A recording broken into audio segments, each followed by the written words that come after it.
Hola, muy buenos días. Bienvenidos a los seminarios web del Ceneval. El día de hoy tenemos una transmisión especial porque presentamos los contenidos del número 5 de la revista Ceneval Investiga.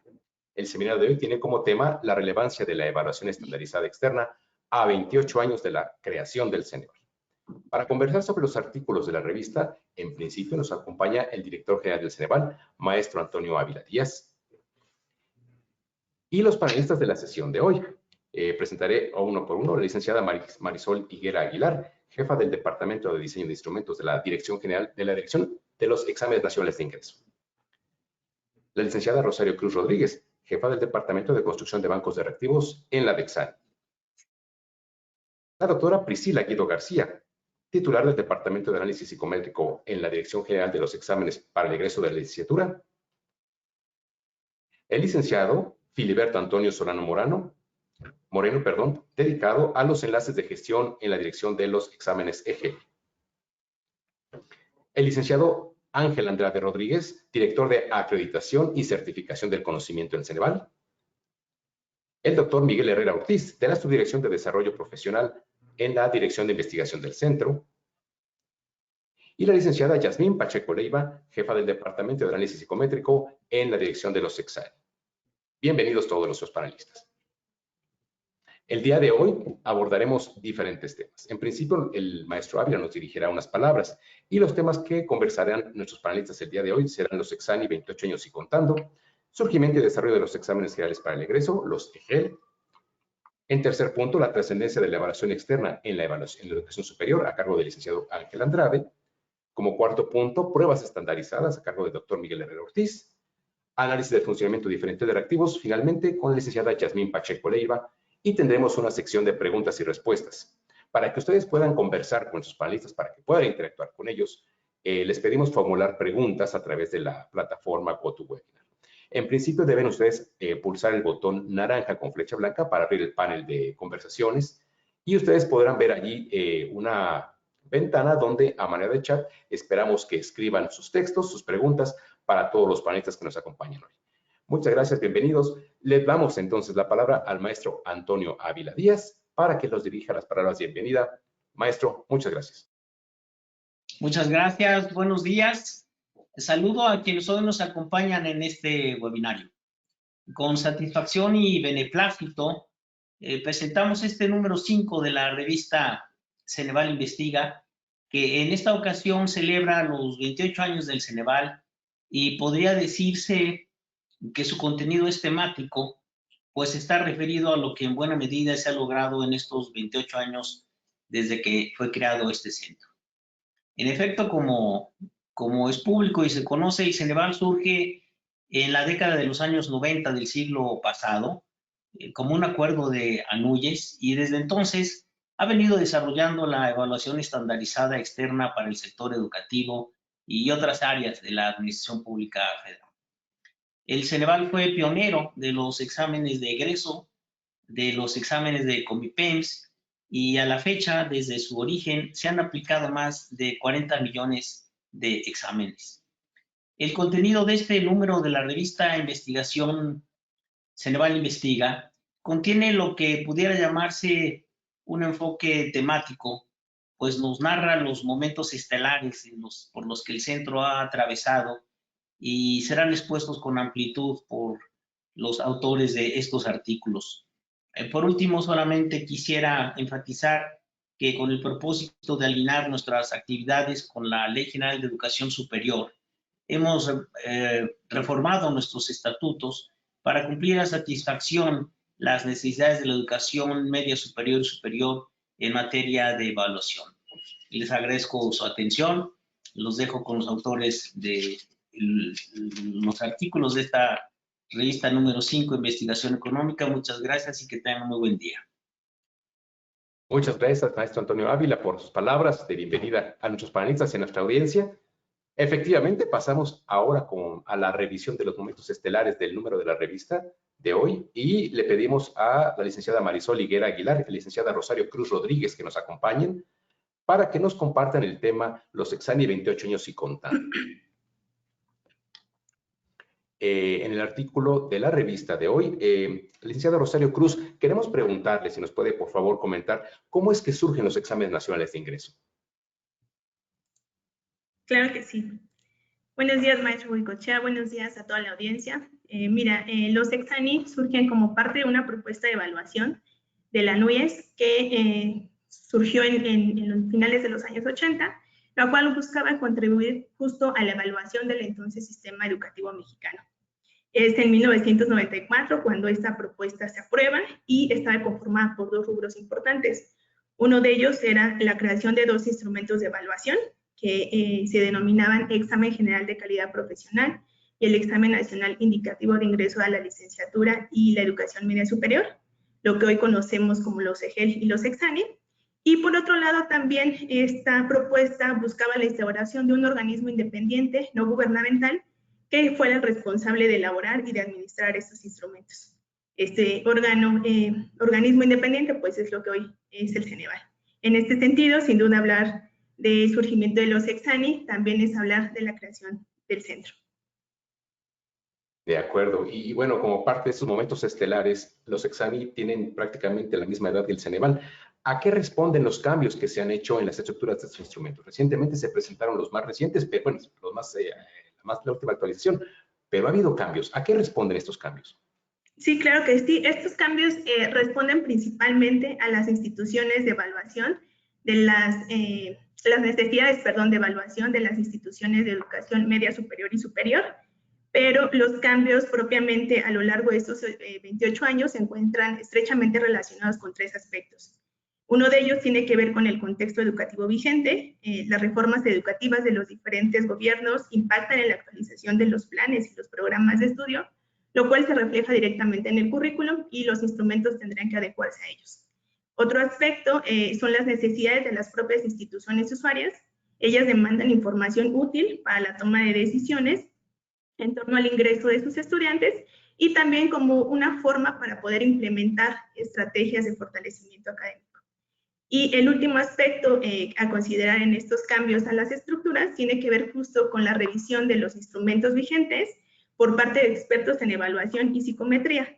La intención del centro siempre es ofrecer instrumentos sólidos, confiables, altamente técnicos y el propósito de estos es siempre contribuir a la mejora de la calidad educativa. De acuerdo, muchas gracias. Ahora con la coautora Marisol Higuera queremos preguntarle, en la parte del artículo que han escrito, usted menciona cuáles son las ventajas de que los exámenes sean instrumentos de evaluación estandarizada. ¿Nos puede comentar un adelanto al respecto? Claro que sí, maestro Huicochea, con mucho gusto y pues muchas gracias a todos por estar aquí.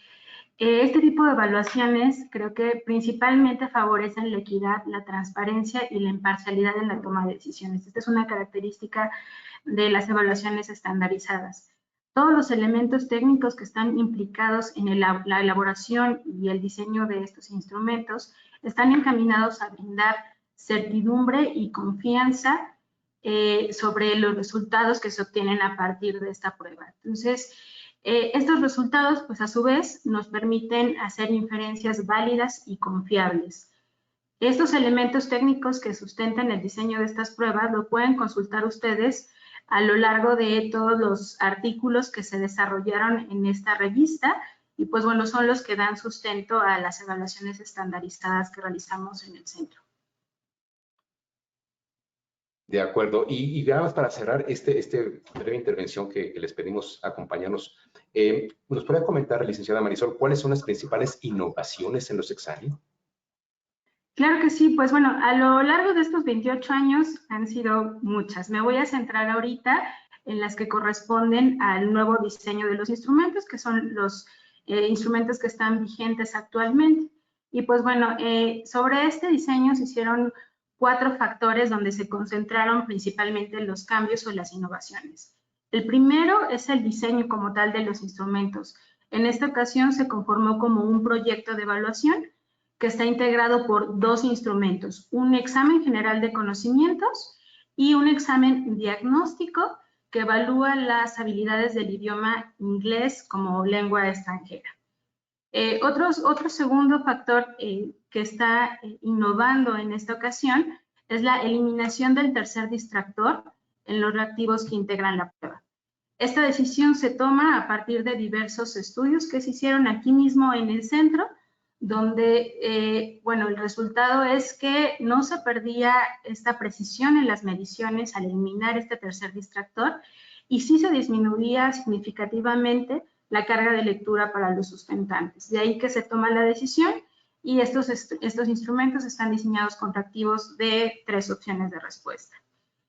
Un tercer factor que también se modificó para estos nuevos exámenes, pues fue el reporte de resultados. Se diseñó un reporte de resultados que permite dar información mucho más extensa tanto a las instituciones como a los sustentantes sobre los resultados obtenidos de estas evaluaciones. Y finalmente, otro factor de innovación fue el cuestionario de contexto. Si bien el cuestionario de contexto se ha aplicado desde los inicios, se incluyeron variables que pretenden valorar las habilidades socioemocionales de los alumnos y pues bueno, ahí es donde está uno de los principales cambios. De acuerdo. Bueno, acabamos de escuchar las palabras de las autoras del artículo Los Exani, 28 años y contando. Muchas gracias por su asistencia. Vamos a pasar a la revisión del segundo tema del día de hoy. Invitamos al licenciado Filiberto Solano y a la doctora Priscila Grido para que nos acompañen para conversar sobre el artículo que ellos escribieron, preguntas que tienen que ver con el surgimiento y desarrollo de los exámenes generales para el egreso de la licenciatura, los exámenes EGEL. La primera pregunta, licenciado Filiberto Solano, por favor, ¿cuándo inicia operaciones el EGEL? Bueno, antes que nada, buenos días. Buenos días, Ricardo.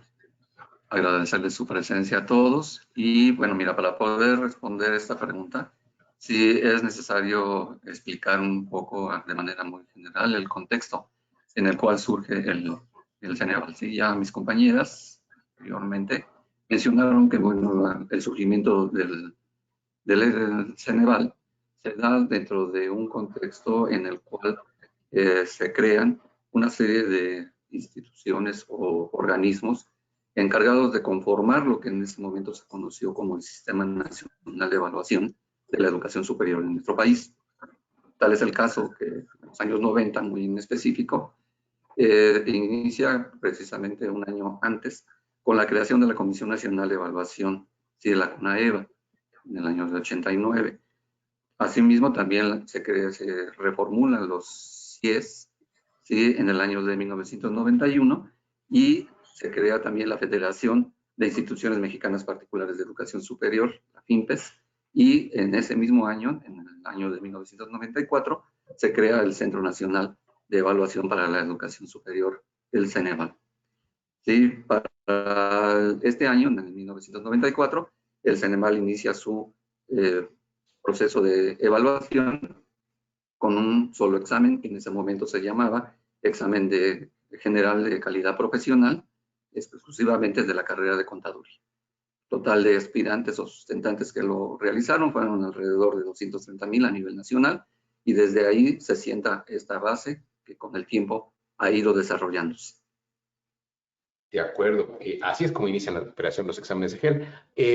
¿La estructura de estos exámenes es la misma desde sus inicios o ha habido algún cambio?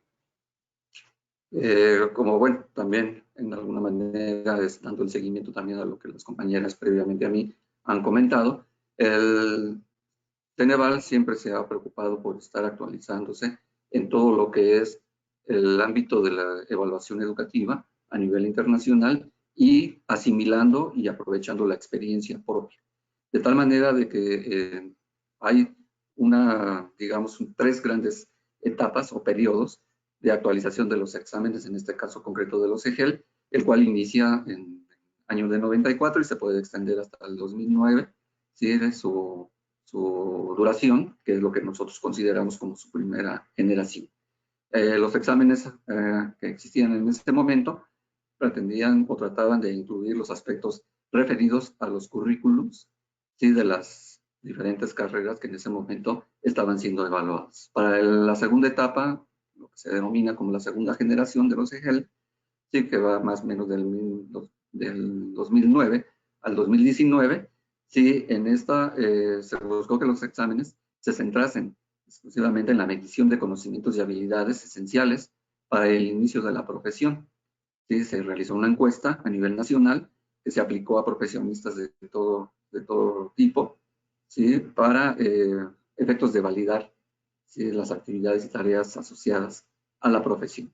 Y por último, es la última etapa en la cual actualmente nos encontramos, que acaba de iniciar apenas en el año 2019, con todo un proceso reflexivo al interior del centro, el cual, bueno, tuvo como propósito, pues, el análisis de los mismos propósitos del instrumento, la lectura de las pruebas, los tipos de reactivos, el modelo de calificación, así como los usos y las inferencias de los resultados que se derivan de los exámenes, de la aplicación de los exámenes, ¿sí?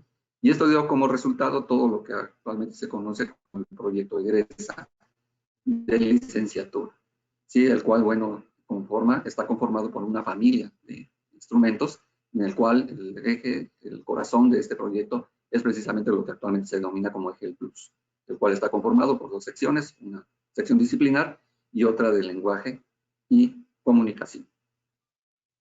De acuerdo, muchísimas gracias, licenciado Solano. El doctor Aguido, continuando con esta relatoría de los temas del artículo que escribieron, actualmente, ¿cuántos exámenes EGEL Plus se cuentan y cuáles tienen más demanda?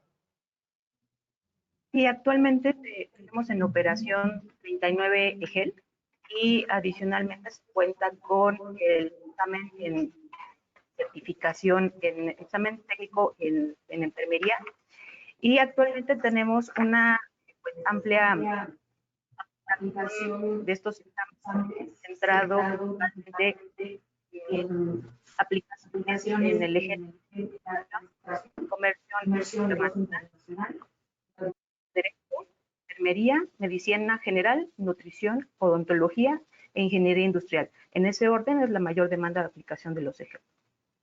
De acuerdo. ¿Podría, por favor, repetirnos los 5 más demandados? Claro que sí. En primer lugar se encuentra administración, comercio, negocios internacionales, contaduría, derecho y enfermería. De acuerdo, muy bien. Ahora, el presentar los exámenes EGEL permite incorporarse a algunos programas que tiene el Ceneval. En concreto, el Padrón EGEL, Programas de Alto Rendimiento Académico, y el Premio Ceneval al Desempeño de Excelencia EGEL. ¿Cómo surgen estos programas y en qué consisten, doctor? Claro, estos programas surgen en 2011. El centro los crea como una estrategia de evaluación para reconocer el esfuerzo de los programas de licenciatura que ofrecen las instituciones de educación superior, y por otro lado a los sustentantes de las pruebas que tienen alto desempeño académico en los EGEL. En el caso del padrón EGEL, se considera o incorpora los programas de licenciatura que tienen una elevada proporción de sustentantes con desempeño satisfactorio o sobresaliente, y se incorporan en algunos de 3 niveles de desempeño de académico. Tenemos el nivel 1 Plus, en donde se incorporan los programas de licenciatura en el que el 80% o más de sus egresados quedan clasificados en algún nivel de desempeño satisfactorio o sobresaliente, y adicionalmente el 50% quedan en el nivel de desempeño sobresaliente. En el nivel 1 se encuentran incorporados los programas en los que el 80% o más quedan con algún nivel de desempeño satisfactorio o sobresaliente, y en el nivel 2 se incorporan aquellos programas en donde el 60% o más, pero menos de 80, tienen un desempeño satisfactorio o sobresaliente. En el caso del premio Ceneval, se les entrega a los sustentantes que tienen un desempeño, como comentaba, de excelencia en la prueba, y adicionalmente tienen que cubrir 2 requisitos. Uno, que es la primera vez que aplican el EGEL, y otro requisito es que tengan máximo 1 año de haber egresado de la licenciatura. Los invitamos a consultar la numeralia histórica tanto de los EGEL como del padrón y el premio Ceneval en el artículo de la revista, para que puedan contar con mayor información sobre la numeralia. Muchas gracias por la convocatoria, doctora. Seguramente muchas de las personas que nos acompañan revisarán el contenido de la revista. Muy amables, nos vemos un momentito más para la sección de preguntas y respuestas, y damos pie a la intervención del licenciado Ángel Andrade, quien nos platicará sobre el artículo que escribió para la revista denominada La trascendencia de la evaluación externa en la educación superior. El licenciado Ángel Andrade, lo hemos platicado hace un momento, es el director de los exámenes de acreditación y certificación del conocimiento. Licenciado Ángel Andrade, bienvenido, muchas gracias por su asistencia el día de hoy. El artículo que escribió hace un repaso de las recientes reformas que se han hecho en materia educativa. ¿Podría comentarnos un poco más al respecto? Con mucho gusto. Muchas gracias, Ricardo. Muy buenos días a toda la audiencia y saludo con aprecio a mis colegas del centro. Quiero decirles que en el ámbito de la educación superior tuvimos una ley, la Ley para la Coordinación de la Educación Superior, que estuvo vigente durante 43 años y es en el año de 2019 cuando se propicia una reforma constitucional, artículo tercero, para establecer cuáles son los criterios que deben guiar a la educación, entre ellos, más importante, alcanzar el máximo logro de aprendizaje de los educandos. En estos 43 años que estuvo vigente la Ley para la Coordinación de la Educación Superior, era una ley omisa en el tema de la evaluación. Fue elaborada de acuerdo a las necesidades de su tiempo y no obstante ello, pues había esfuerzos aislados, pero desarticulados en el tema de la evaluación y de la acreditación. Es al carecerse de una legislación que regulara estos esfuerzos, fueron mecanismos de rendición de cuentas voluntarios, aislados, y que no tenían en el marco legal una política definida. Es en abril del 2021, 20 de abril para ser precisos, del 2021, cuando se publica una nueva ley para la educación superior. Esto nos parece trascendental. ¿Por qué? Porque la educación siempre ha sido un papel y ha tenido un papel significativo para la sociedad. En la educación superior sabemos que es una condición fundamental para materializar planes de vida de las personas que lo cursan. Entonces, ¿qué quisiera yo resaltar? Hay muchos aspectos que resaltar de esta ley, pero solamente me limito a dos. Establece la obligación para las instituciones públicas y privadas de desarrollar procesos sistemáticos de evaluación de carácter interno y externo. De ahí que en la ley se reconoce que las evaluaciones cumplen un papel clave. ¿Y por qué? Porque los resultados de los estudiantes son el punto de mayor impacto en la evaluación de los programas educativos. Por ello, en el artículo de la revista del centro, se publica un artículo en donde trato de destacar la trascendencia de la evaluación externa en la educación superior. De acuerdo. Y en este artículo, el licenciado Andrade nos aborda, nos anticipa cuáles son las principales características y fortalezas de la evaluación externa. ¿Podría hablarnos un poco al respecto? Sí, con mucho gusto. Las evaluaciones que practica el centro desde hace 28 años se han distinguido por seguir una metodología, por seguir un proceso muy cuidado para alcanzar instrumentos pertinentes, confiables, transparentes, que le sirvan a las instituciones de educación media superior y superior, que le sirvan a la sociedad para que puedan cumplirse con los fines de la educación.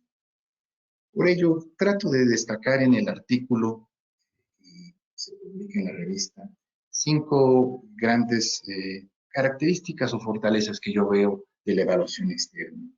1, proporciona una mirada del exterior. ¿Qué quiero decir con esto? La mirada externa siempre va a brindar información objetiva, pertinente y evita en las instituciones una visión, digámoslo así, proteccionista. 2, proporciona mayor imparcialidad. Reduce en consecuencia el riesgo de que el ejercicio de la evaluación sea autocomplaciente. 3, se lleva a cabo mediante exámenes estandarizados. No abordaré este tema. Hay un artículo preciso dentro de esta revista.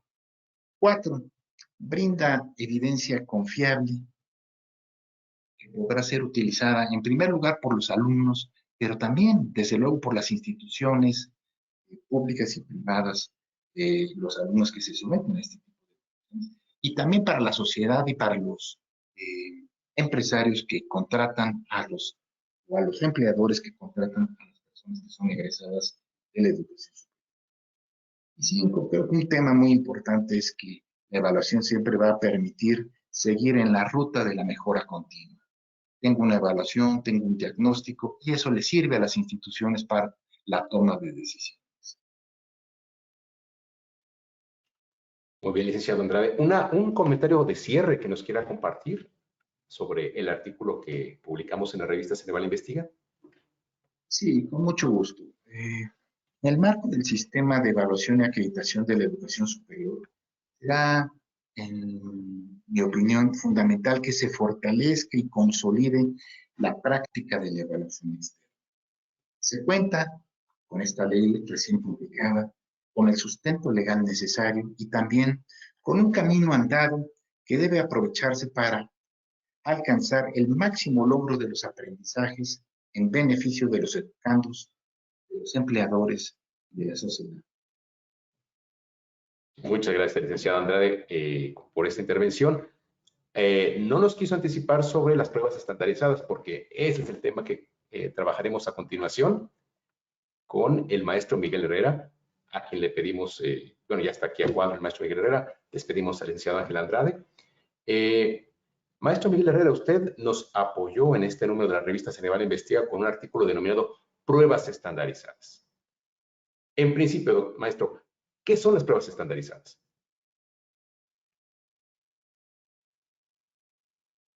¿Qué tal, Ricardo? ¿Qué tal? Buenos días a todos. Un saludo.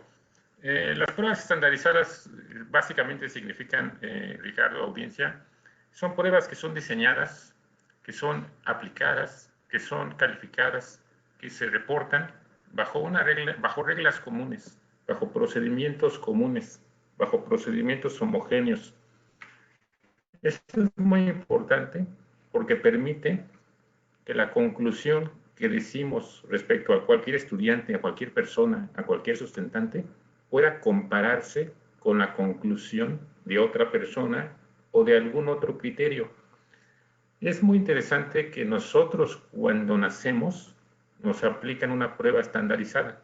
Los bebés reciben esta prueba denominada APGAR y el reporte que se da permite que todos los bebés en el mundo puedan ser comparados con criterios que ya están establecidos previamente. Las pruebas estandarizadas son más que necesarias para un sinnúmero de situaciones y su gran ventaja es que permite la comparación que nosotros en la jerga de evaluación llamamos evaluación orientada a la norma, que es comparar a una persona con otras, o evaluación orientada a criterio, que es comparar el rendimiento de una persona con algún criterio. De ahí la importancia de las evaluaciones estandarizadas, de las pruebas estandarizadas.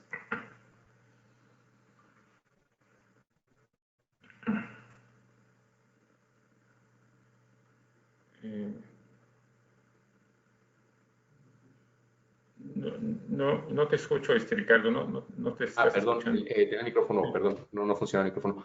Comentaba que nos ha anticipado un poco para qué sirven o cómo se usan las pruebas estandarizadas, pero ¿podría abundar un poco en la explicación en las pruebas estandarizadas orientadas al ámbito educativo? Sí, justamente todo lo que mencionaba el licenciado Ángel es muy correcto. Los sistemas educativos tienen que tomar decisiones. Una tarea fundamental de los sistemas educativos es la toma de decisiones. Un maestro en un curso tiene que decidir si aprueba o no aprueba a un alumno. Una institución tiene que certificar o acreditar.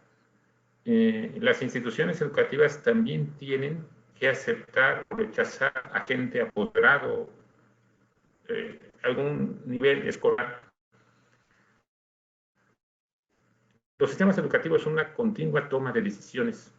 Lo que la sociedad exige es que esa toma de decisiones se tome con información fundamentada, sustentada, pertinente. Y las pruebas justamente hacen eso. Las pruebas aportan información de los estudiantes y todo lo que hacemos nosotros en el Ceneval, nuestro quehacer diario, es aportar toda la evidencia conceptual, toda la evidencia empírica que sustenta que lo que estamos diciendo de una persona es pertinente, es válido, es confiable. Eso es lo que se trata de aportar información para una toma de decisión que sea fundamentada. Obviamente las pruebas no son perfectas, pero son el medio más sustentado, más fundamentado para la toma de decisiones, porque todas las agencias de evaluación lo que hacemos es recabar y presentar datos, sustentos, marcos que dan cuenta de por qué estamos diciendo algo de un estudiante, y eso que decimos obviamente tiene que ver con los constructos, con las variables educativas. En ese sentido toca un aspecto muy importante, que las pruebas estandarizadas han sido cuestionadas por las decisiones y las consecuencias asociadas a ello. ¿Podría comentarnos algo más al respecto? Sí, las pruebas estandarizadas son necesarias porque nos revelan realidades, nos revelan situaciones. Y ahora, en estos últimos 2 años, pues ha sido muy desafortunado esta situación de pandemia que hemos vivido. Pero creo que la gente está de acuerdo en que las pruebas para detectar COVID nos revela cómo estamos, qué tan bien o qué tan mal está una región, un país, etcétera. Las pruebas nos revelan esas situaciones. Y por eso, a veces las pruebas han sido cuestionadas, las pruebas educativas, porque revelan situaciones o realidades que pudieran ser incómodas o injustas incluso. Pero un poco como mencionaba el licenciado Ángel, a partir de esos diagnósticos es que se debe de proceder. Necesitamos el diagnóstico para poder diseñar una intervención, una política que sea pertinente o que incida en lo que es realmente importante. Y por eso las pruebas educativas han seguido vigentes, e incluso instituciones, una muy reconocida muy conocida por su calidad académica educativa es el MIT en Estados Unidos, que había desechado el uso de las pruebas y ahora justamente las vuelve a retomar, porque no hay un medio más objetivo, no hay un medio más fundamentado, no hay un medio que aporte más evidencia de que realmente funciona, de que realmente aporta información para la decisión que se tiene que tomar con respecto a los estudiantes. De acuerdo, maestro Miguel Herrera, le agradecemos su intervención, una reflexión muy importante la que nos hace, seguramente abundará en estos temas en el artículo que nos hizo favor de escribir para la revista. Le agradecemos su asistencia, nos vemos un momentito más en la sección de preguntas y respuestas. Vamos con el último artículo de esta revista, el número 5 de la revista.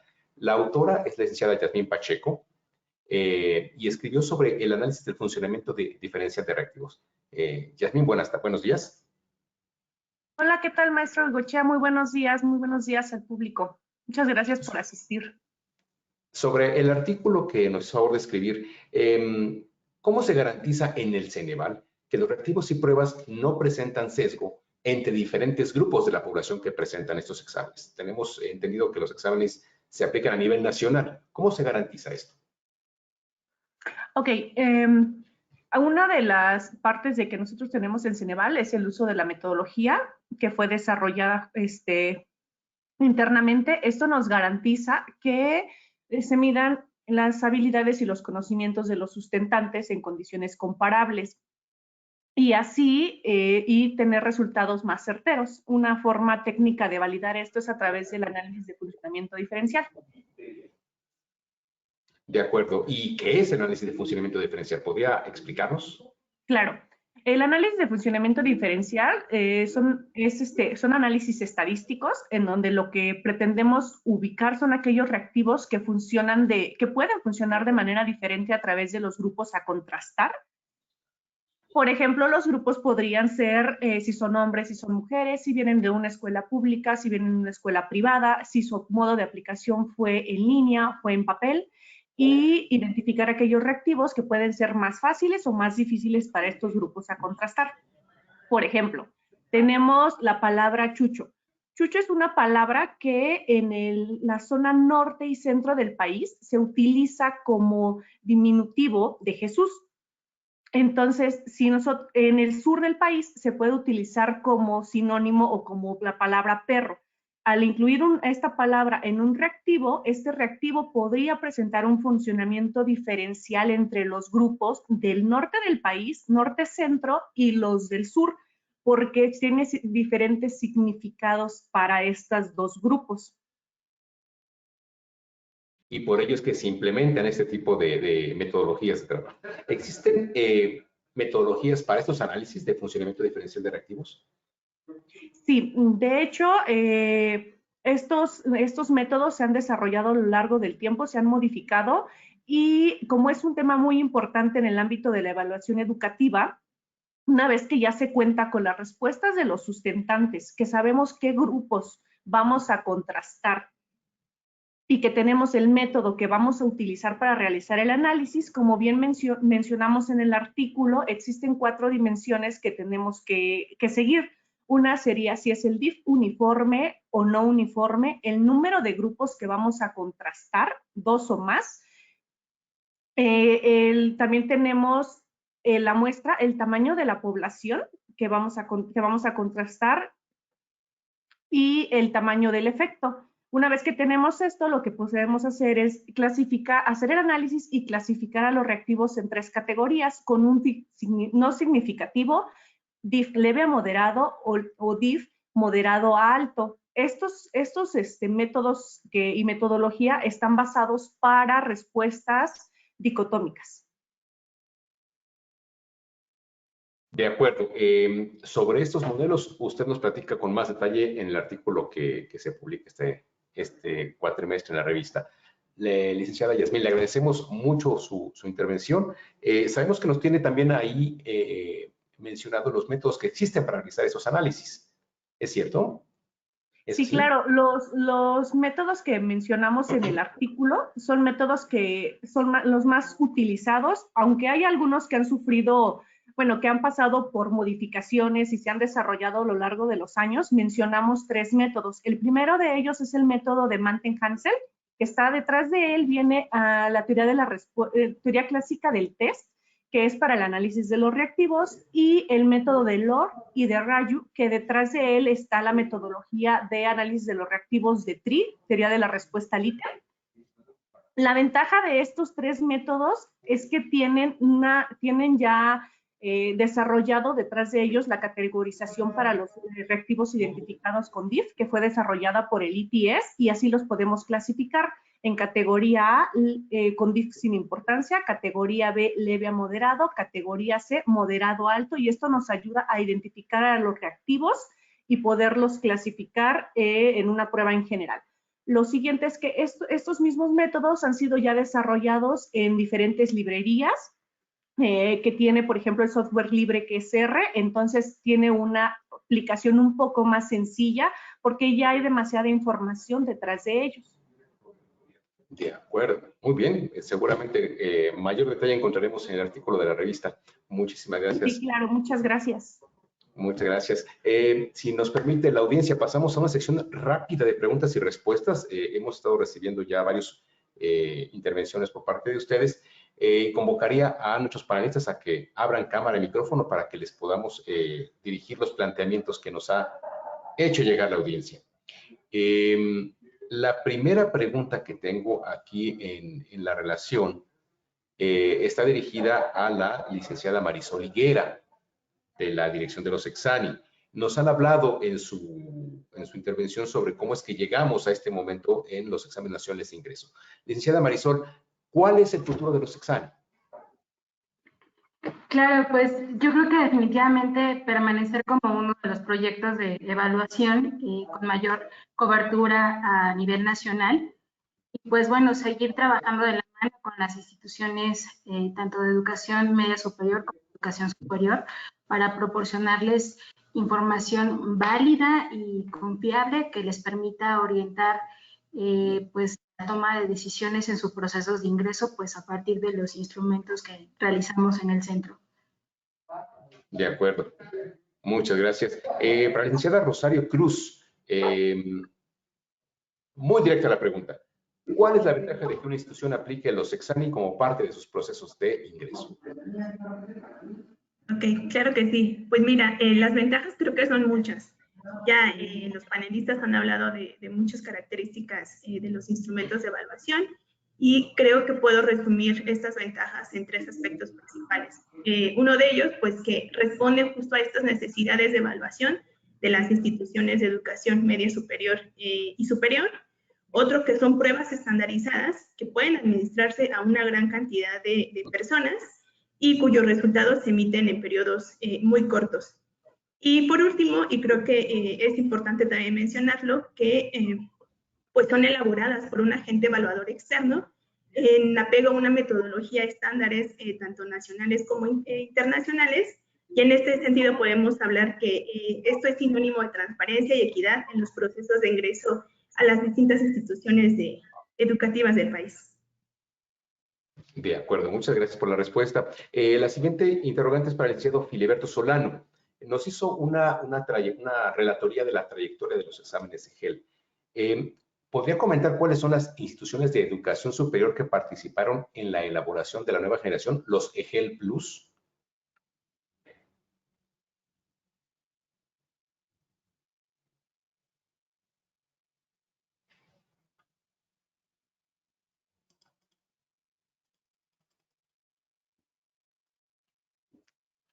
A ver, creo que ya.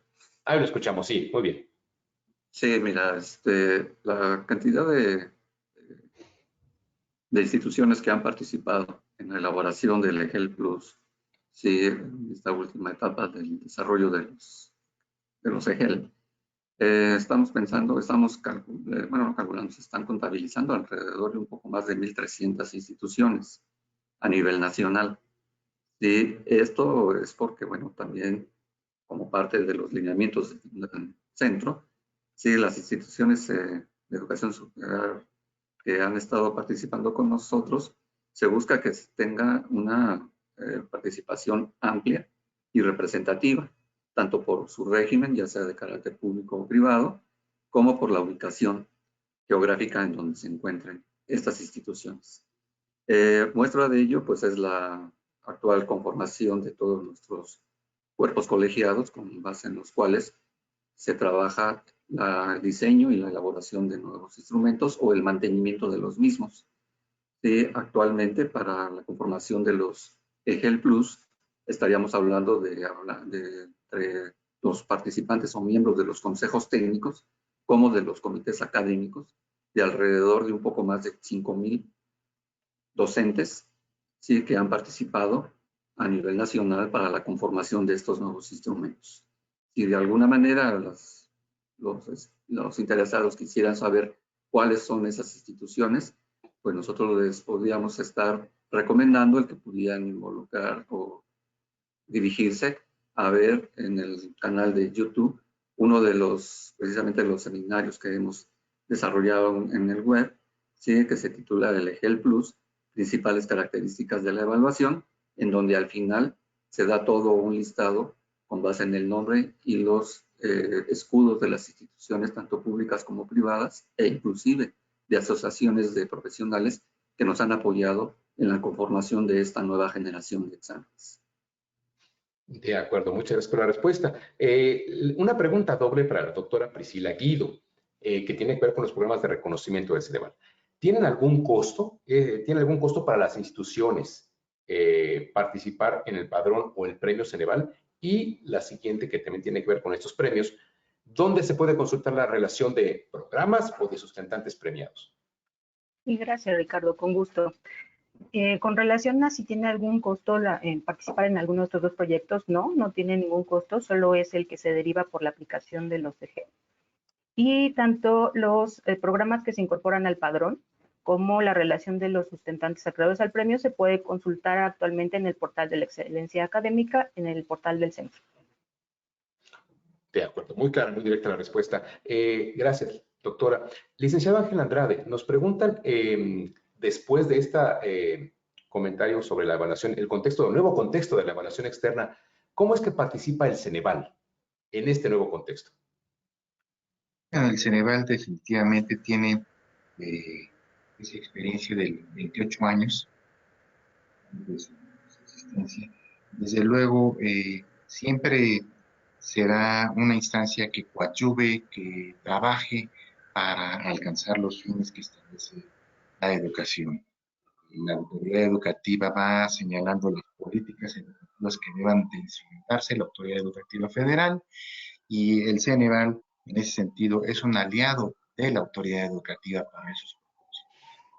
Cuando hay la necesidad de diseñar algún instrumento de evaluación por una petición expresa de la autoridad, bueno, el Ceneval está ahí y aporta el conocimiento, la técnica que tiene la construcción de los instrumentos y que sean estos que cumplan con el objetivo al cual fueron elaborados.